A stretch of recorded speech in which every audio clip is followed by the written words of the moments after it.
$8.5 billion for more housing will drive the creation of roughly 4 million more homes by 2031. Oh, nice!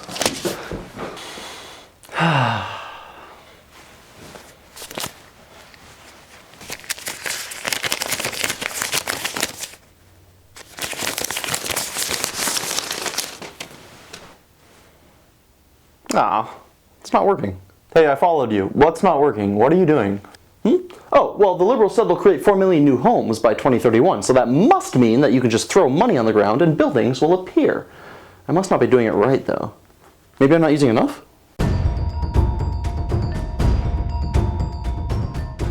Good evening, you're watching government-funded news. Finance Minister Freeland revealed the Liberals' latest budget on Tuesday, titled... Why does it have a title? It's a budget. Fairness for every generation. As according to the finance minister, it would be irresponsible and unfair to pass on more debt to future generations. Oh, well, that must mean that after 8 years of unbalanced budgets, they finally decided to balance it. That's unexpected, but that's great. Yeah, sort of. Keep reading. The budget announced $53 billion in new spending and projects a deficit of $40 billion, a 14% increase from what was originally forecast. Yeah, that figures. I mean, he's already outspent every other prime minister combined. Why stop now? Why the government pours gasoline into the money hole and lights it on fire to make sure all the money is destroyed. I love the money fire. It's just like they say, you have to throw money in a hole and set it on fire to make money. Okay, but all of this spending is, of course, great news. And the best part of all is that it will be paid for by the ultra-wealthy through changes to the capital gains tax, which will only affect 0.13% of Canadians. With an average salary of $1.4 million, who cares about them? Well, wait a minute, this will affect corporations too, though, right? Yeah, 0.13 is a small number. And what about small businesses or professionals who use corporations, like doctors? Our productivity is abysmal and we have a doctor shortage. Won't this make both of those things worse? Or what if you just want to sell your cottage? Lots of people have cottages. Yeah, listen, I don't know about all that, but we've got a lot of public sector employees to pay for here, so get with the program, pal. It's never too early to learn that the government is a greedy piglet that suckles on a taxpayer's teat until they have sore, chapped nipples. I'm gonna need a different metaphor to give this 9-year-old. Due to the housing crisis, the Liberals felt the need to include $8.5 billion in the budget towards housing in an effort to alleviate the issues and unlock the dream of home ownership for new generations.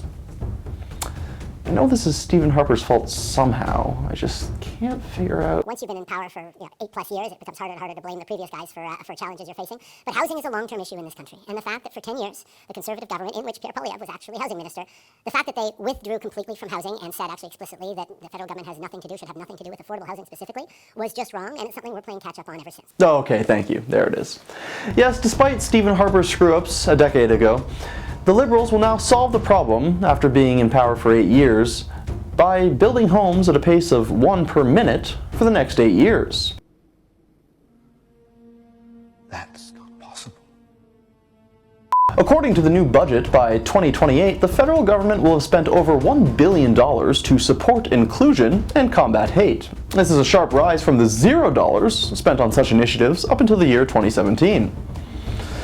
Oh God. We're paying to combat hate, so we stop paying a bunch of grifters when there's no more hate in the world? Oh, God.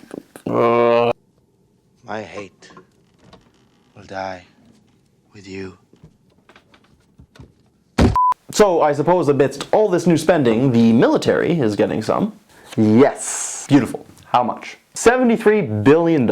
Excellent. Over the next 20 years. Oh, fuck off. The 2024 budget also says the Liberals plan on introducing halal mortgages. Now, regular mortgages are not considered halal because Sharia law prohibits paying interest, considering it immoral. Yes, more banks should follow Sharia law. I'm only not mad about this if I can get one of those. Well, that's all the time we have tonight. Thanks for watching Go FU News. And remember, we're a constitutional monarchy, which means that the Governor General is nonpartisan and apolitical. So just try to ignore it when they host events to promote controversial bills which will trample free speech.